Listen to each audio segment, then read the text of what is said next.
उनके मन में कोई विद्रोह नहीं था, केवल समर्पण था। वृंदावन, जहां हर गली में राधे राधे की ध्वनि है, जहां हवा भी भक्ति से भीगी हुई लगती है। जब उन्होंने उस धरा पर कदम रखा तो मानो वर्षों की तलाश पूरी हो गई। शुरुआती दिन सरल नहीं थे। साधना, तपस्या, सीमित साधन, ये सब उनकी दिनचर्या का हिस्सा बन गया। पर उनके चेहरे पर कभी शिकायत नहीं दिखी। वे घंटों ध्यान में बैठते, नाम जप करते, संतों की सेवा करते। धीरे धीरे वृंदावन की पावन भूमि ने उन्हें अपना लिया। जीवन की सच्ची यात्रा तब शुरू होती है जब साधक को गुरु मिलते हैं। उनके जीवन में भी एक ऐसे गुरु का आगमन हुआ जिन्होंने उनकी भक्ति को दिशा दी।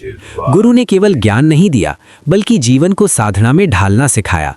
गुरु की छाया में उन्होंने सीखा विनम्रता, सेवा, नाम स्मरण की गहराई और सबसे महत्वपूर्ण अहंकार का त्याग। कहते हैं कि वे अपने गुरु के प्रति अत्यंत समर्पित थे।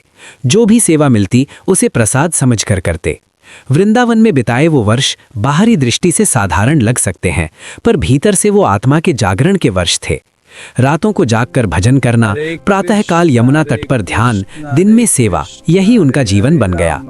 धीरे धीरे उनके भीतर प्रेम का वो स्रोत फूट पड़ा जो शब्दों में नहीं बन सकता। जब वे राधे कहते तो सुनने वालों की आंखें नम हो जाती। कहते हैं कि एक दिन संतों की सभा में उनसे कुछ बोलने को कहा गया। वे झिझके, क्योंकि उन्होंने कभी स्वयं को वक्ता नहीं माना था। पर जब उन्होंने बोलना शुरू किया तो शब्द नहीं, भाव बहने लगे।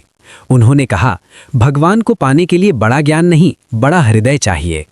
उनकी वाणी में आडंबर नहीं था, केवल सच्चाई थी। लोग सुनते रहे और उन्हें महसूस हुआ कि ये साधक अब केवल साधक नहीं रहा, वो मार्गदर्शक बन रहा है। उनके प्रवचनों का केंद्र एक ही रहा, प्रेम। वे कहते, नाम जपिए क्योंकि नाम में ही भगवान है। सेवा कीजिए क्योंकि सेवा में ही अहंकार गलता है।